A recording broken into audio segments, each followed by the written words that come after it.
তো গাইস এখন আসলে আমরা গেতাছি নংজরঙের যেটা মেন ভিউ এটা উপভোগ করার জন্য।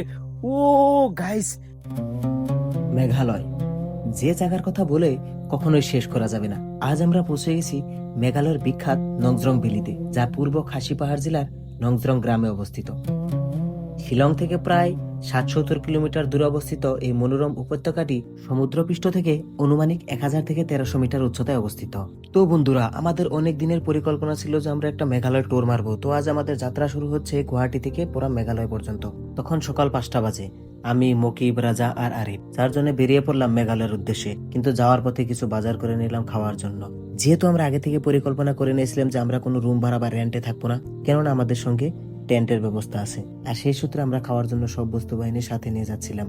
গুয়াহাটি থেকে আমরা পাহাড়ি রাস্তা ধরে এগোতে লাগলাম। তখন ধীরে ধীরে বদলে যেতে লাগলো প্রাকৃতিক রূপ। রাস্তার দুই পাশে সবুজ বন, ছোট ছোট গ্রাম আর দূরে মেঘে ঢাকা পাহাড়। এভাবে যেতে যেতে আমরা একটা সময় পেয়ে গেলাম মেঘের শহর, মেঘের রাজ্য, মেঘালয়ের রাজধানী শিলং। শিলংয়ের প্রাকৃতিক সৌন্দর্য উপভোগ করে ডাইরেক্ট পৌঁছে গেলাম রাফলিং ভ্যালিতে। রাফলিং ভ্যালির প্রাকৃতিক সৌন্দর্য উপভোগ করে ওখান থেকে চলে গেলাম সিংরাংকিত ওয়াটারফলে। সিংরাংকিত ওয়াটারফল থেকে আমরা রওনা হলাম নংজরং ভ্যালির দিকে। নংজরং ভ্যালিতে আসতে আসতে আমাদের রাত হয়ে গেল। তখন আর কিছু দেখা হলো না।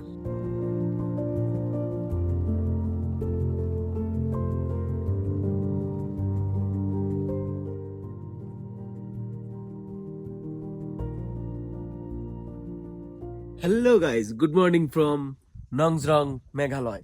তো গাইস, রাইতে আসছিলাম, আহার পরে দেখি যে এনে তার মানে ফার্স্টে টেন্ট করে থাকুন গেছে বলে জানছি, কিন্তু তারপরে দেখি যে এনে একটা নোটিশ বোর্ড লিখে দিছে যে এনে টেন্ট করে ক্যাম্প করন যাব না। পরে এনে একটা হোমস্টে আছে, পরে হোমস্টে নাকি আলোচনা টালোচনা করে যেহেতু আমার লগে টেন্ট আছে, তো সেই জন্য আমরা দুইটা টেন্ট লাগিয়ে একদম এনে রাত্রে পার করলাম। আর সকালের ভিউটা এখন আপনাকে দেখাইতেছি। আসলে পাহাড়ের সাইড দিয়ে ছোট ছোট বাড়িঘর, ইন্ডিয়া মানুষের জীবনযাত্রা কিন্তু যদিও পরিবেশটা দেখতে সুন্দর, অতটা সহজ না, বহুত কষ্টকর। মানে যেভাবে যতটা উপরে আছি আমরা। ভোরের সময় নংজরং ভ্যালির সৌন্দর্য সত্যি অসাধারণ। চারপাশে সবুজ পাহাড়, ঝর্ণা এবং শান্ত পরিবেশ প্রকৃতি প্রেমীদের মুগ্ধ করে। এখানকার বেশিরভাগ মানুষ খাসি সম্প্রদায়ের। তারা খুবই অতিথিপরায়ণ এবং প্রকৃতির সঙ্গে মিলেমিশে জীবনযাপন করে। তাদের প্রধান পেশা হলো কৃষিকাজ, যেমন কমলা, সুপারি, আদা ও বিভিন্ন সবজি চাষ। এছাড়া অনেকেই পর্যটন ব্যবসা করে, ছোট দোকান এবং স্থানীয় হস্তশিল্পের সঙ্গে যুক্ত। এনআইসি তার মানে যে আমরা আসছিলাম, তো একটা তার মানে আমাকে দাদির বয়সের মানুষ পাইছি। পরে দিয়ে পান খাইতেছে, আমার আবার পান খাইবার খুব ইচ্ছা হলো। পরে চাইলাম, পরে যে পানি নিয়েছে, পরে ওই যে আমার জন্য পান নিয়েছে। ভাষা কিন্তু কিছুই বুঝি না হিন্দি বুঝে না ইংলিশ বুঝে। তো ইয়াগো মেঘালয়ের আঞ্চলিক ভাষা যেটা সেটা কয়, আর আমার হইলো বাংলা ভাষা। তো ওর ভিতর দিয়ে আমি সারা দেবো বান্না হলে বেসাল পারি, তো হেনা দেখে রাজারা আসে। তো এনে দিয়ে যে সুবারি আছে, আবি জাবি আছে, তো পান খাইতেছে। আর ওই জন্য রান্না বাড়ি করে।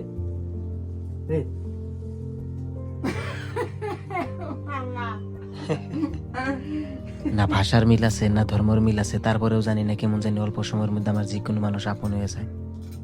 তো আমার এই ধরনের কথা হইলে অঙ্গি ভঙ্গি দেখে মানুষটা আস্তে আস্তে পাগল হয়ে গেছে। Bye bye bye bye. আসলে দাদির বয়সের মানুষটা দেখে আমার এমন মায়া লাগছে, অ্যাকচুয়ালি আমার থুয়ে আহার একদম ইচ্ছা হয়েছিল না।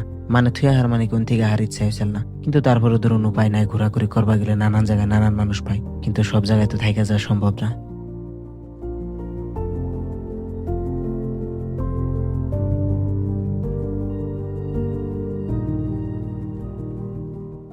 তো গাইস, একটাবার পরিবেশটা দেখুন, আমরা কত মজার জায়গায় আছি।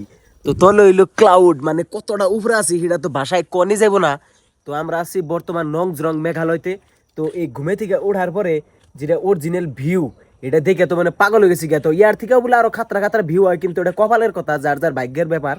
কিন্তু আমরা কি করলাম, ওঠার পর আর ব্যক্তি হুয়ে রয়েছে। পরে রাজারে ডাইকে উঠাইলাম যে উঠবি না একলাই ম্যাগি বানিয়ে খাম। পরে দেখুন এমপুরে পাহাড়, এমপুরে ক্লাউড, বাতাস, আর এমপুরে ম্যাগি বানিয়ে খাইতেছি। তো রাইতে অনেক ট্রেন করছি, আর এমপুরে আছে রাজা গাইস। তো আপনারাও যদি এমন ফিল পাইবার চান, তাহলে কিন্তু মেঘালয় এখন লাগবে মেঘের রাজ্য। মেঘ আলয় মানে হয়েছে মেঘের ঘর। তাহলে তো বুঝুনি জায়গাটা কত মজার। মানে যারা যারা আহাউন তারা তা হইনি। আমার মানে জীবনের একটা স্বপ্ন আছে যে মেঘালয় যামু, ঘুরুমু।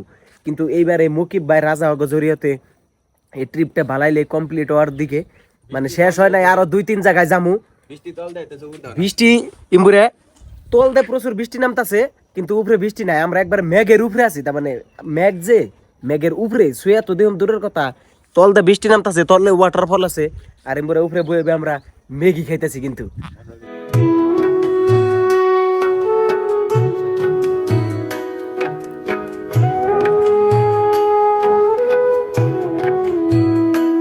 তো গাইস রাতে এনে থাকার জন্য কম্বল বালিশ টালিশ ভাড়া আনছিলাম। তো এনে যে একটা আন্টি আইছে, আন্টি না অ্যাকচুয়ালি দাদির বয়সের, তো বস্তু রিসিভ করবার আছি, তো এনে দিয়ে দেই। আর আমাকে নংজরং বিদায় নেওয়ার টাইম হয়ে গেছে গা, তো সেই হিসাবে সবকিছু এনে গুছিয়ে টুছিয়ে রেডি করতেছি। মুরে মুকিব ভাই সব সামান রেডি করতেছে, তো রাজা আর আরিফ গুছিয়ে লাইলো সব। তো এন থেকে ডাইরেক্ট কোনে যাবো মুকিব ভাই? এনথুনে যাবো, তোমার লাইট লম দেখা নাই তুমি, হ্যাঁ হ্যাঁ তো তোমার লাইট লম দেখাম। আচ্ছা, আমার থ্যাংক ইউ। ডাবাত আমি 9 বার যাবো এবার দিয়ে। তো যাই হোক, হ্যাঁ হ্যাঁ ফ্রেন্ডস এর জন্য সবকিছু। আচ্ছা তো আমরা লাইট লম যাম। হ্যাঁ ওন থেকে উমিয়াম লেকের একটা নতুন ভিউ, উপরের থেকে নতুন ভিউ একটা দেখা যায়। তো হ্যাঁ আমরা ওইটা ট্রাই করবো আর কি, আচ্ছা দেখি যদি আমার টাইম হয় আর কি। হ্যাঁ হ্যাঁ। তো গাইস তাহলে এনেকার ব্লগটা শেষ করতেছি। তো ডাইরেক্ট যে নেক্সট ভিডিও যেটা সেটা লাইট লুমে যে অনেক অনেক দেখা হবো। তো বাই বাই গাইস।